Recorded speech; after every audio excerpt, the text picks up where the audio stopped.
bringing a beater back to life. This is a $1,000 car. Well, actually, it's a $1,900 car, but I'm calling it a $1,000 car.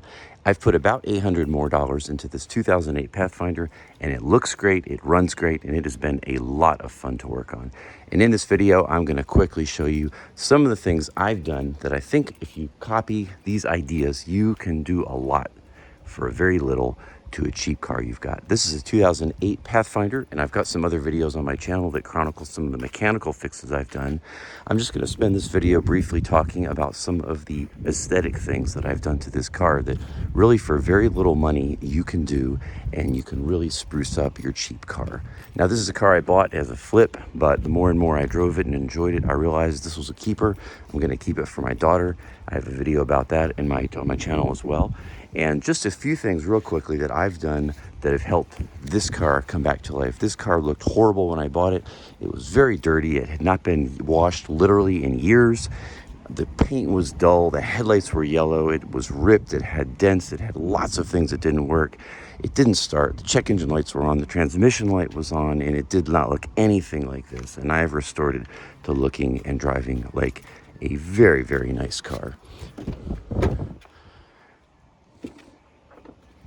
So 7 ideas I have for you that really anyone can do these things, and I'll pass these ideas on to you.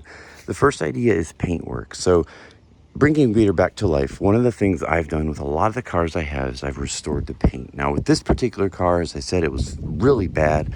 That involved a full wash with detergent, then it involved a clay bar to get the paint clean from contaminants. It's a lot of work.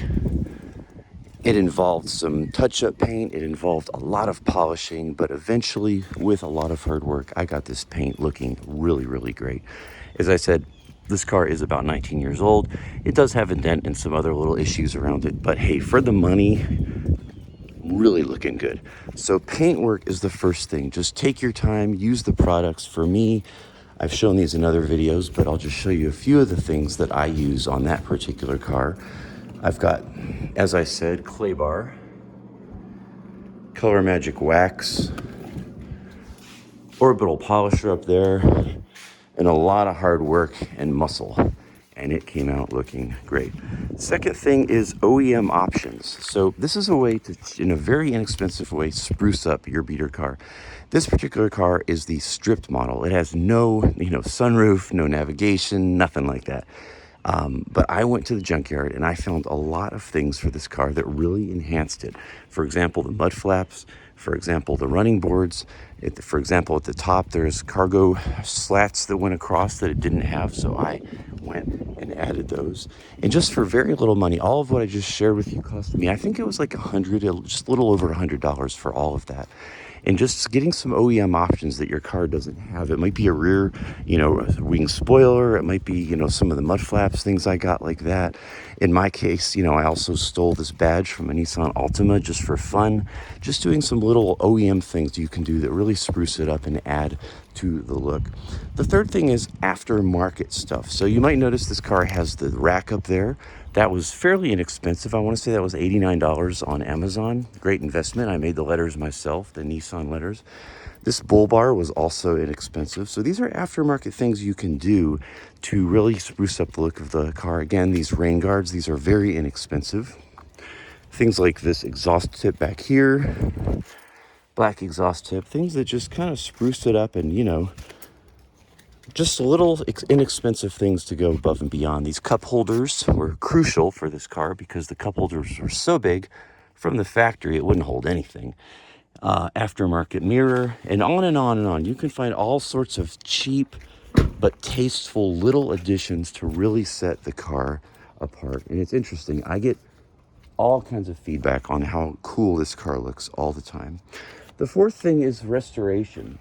When I say restoration, I mean there's a lot of little restoration you can do to visually improve the car.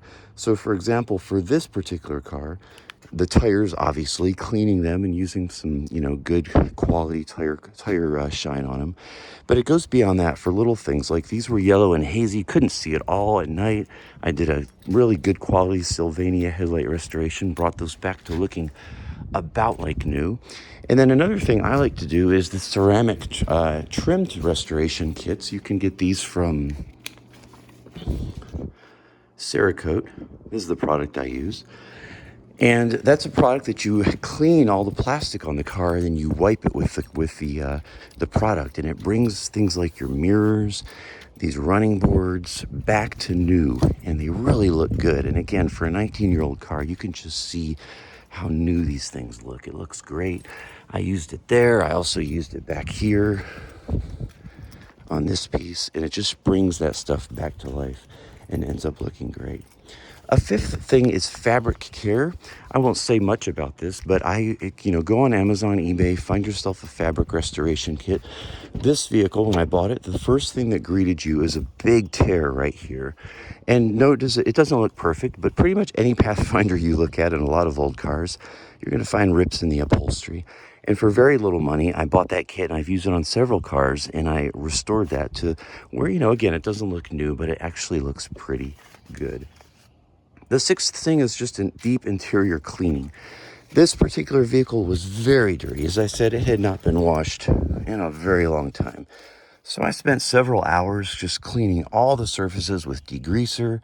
The label here was all gross, so I just peeled it off to make it look a little more presentable and clean. Lots of just vacuuming in these little crevices, with a brush. Just cleaning the buttons, taking a Q-tip, cleaning out these areas with a little, wool brush, and just all the different things you can do to clean the interior, and just shampooing the carpets and getting it back looking as nice as possible. And then the last tip is just repairing little things. There's a lot of little things when you get a beater like this that are not going to be, up to snuff. So for example, for this car, the armrest was shot. There was a big rip, several big rips actually. So searching the junkyard, I've looked at 8 or 9 cars and finally found one that was in decent shape. Just lots of little stuff like that on the car you can, with just a little bit of time and money, the light in this car, the dome light wasn't working. So I took it apart and had to just bend a little piece of metal and got it back to working. This also was very commonly broken on these old Nissans. This spring just has to be bent back into place and it works just fine. So there's a lot of little tiny things like that you can just, take a little time, do some research, reverse engineer it, figure it out, and, fix those little things, and you will have yourself a really nice beater car. Again, I bought this for $1,900, which is about what it was worth. It wasn't running well, didn't look good, had a lot of problems, and I've brought it back to life. So get a beater car. You can get one for just a few $1,000s. You do need to be careful and look at mechanical stuff, but do these visual ideas and you'll have it looking great. Thanks for watching. Peace. God bless you.